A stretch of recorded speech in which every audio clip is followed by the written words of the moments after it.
നമ്മുടെ സർക്കാർ ആശുപത്രികളിൽ പ്രസവത്തിനായി ചെന്നാൽ 2000-ൽ കുറയാത്ത കൈക്കൂലി ഡോക്ടർമാർക്ക് നിർബന്ധമാണ്. സിസേറിയൻ ആണെങ്കിൽ കൈക്കൂലി തുക കുത്തനെ കൂടും. തിരുവനന്തപുരം നെയ്യാറ്റിൻകരയിലെ സർക്കാർ ആശുപത്രി പരിസരത്തു നിന്നും മാതൃഭൂമി ന്യൂസ് പകർത്തിയ ഈ ദൃശ്യങ്ങൾ കാണുക.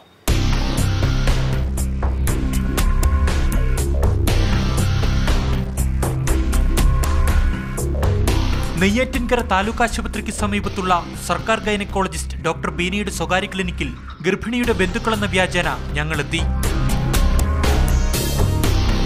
പണം നൽകാനാണെന്നറിഞ്ഞപ്പോൾ സഹായിയായ സ്ത്രീ വരി നിൽക്കേണ്ടെന്ന പരിഗണന നൽകി. ഒപ്പം പടി കുറയരുതെന്ന ഓർമ്മപ്പെടുത്തലും.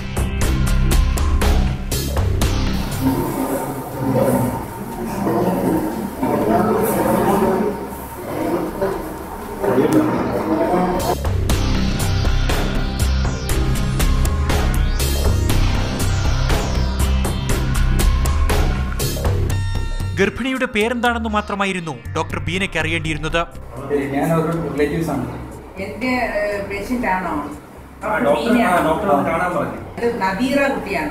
പേര് പറഞ്ഞപ്പോൾ കൈനീട്ടി പണം വാങ്ങി.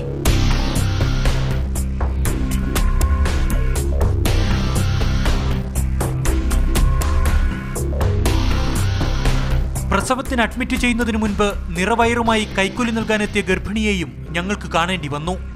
ഒരു മാസം മുതലേ കാണാൻ തുടങ്ങിയതാണ്.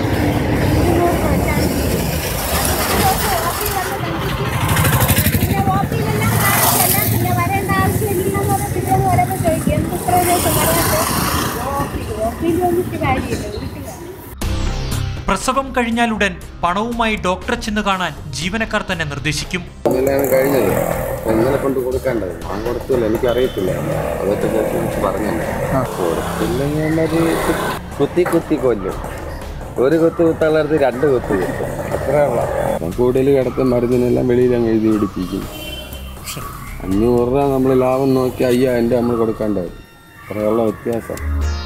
ഇതേ സർക്കാർ ആശുപത്രിയിലെ മറ്റൊരു ഗൈനക്കോളജിസ്റ്റായ ഡോക്ടർ ഗീത ഷാനവാസിനെ പറ്റി ആശുപത്രിയിലെത്തുന്നവരുടെ അഭിപ്രായം കൂടി കേൾക്കുക.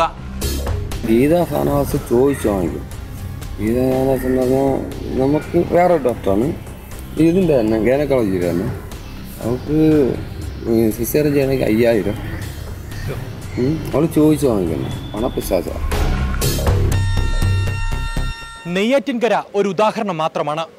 സംസ്ഥാനത്തെ സർക്കാർ ആശുപത്രികളിൽ ഒരു വിഭാഗം ഡോക്ടർമാരും ജീവനക്കാരും പ്രസവത്തിനെത്തുന്ന സാധാരണക്കാരന്റെ കഴുത്തറക്കുന്നതിന്റെ നേർക്കാഴ്ച. ക്യാമറമാൻ കിരൺ കെ പിക്കൊപ്പം ജോജോ ജോസഫ്, മാതൃഭൂമി ന്യൂസ്.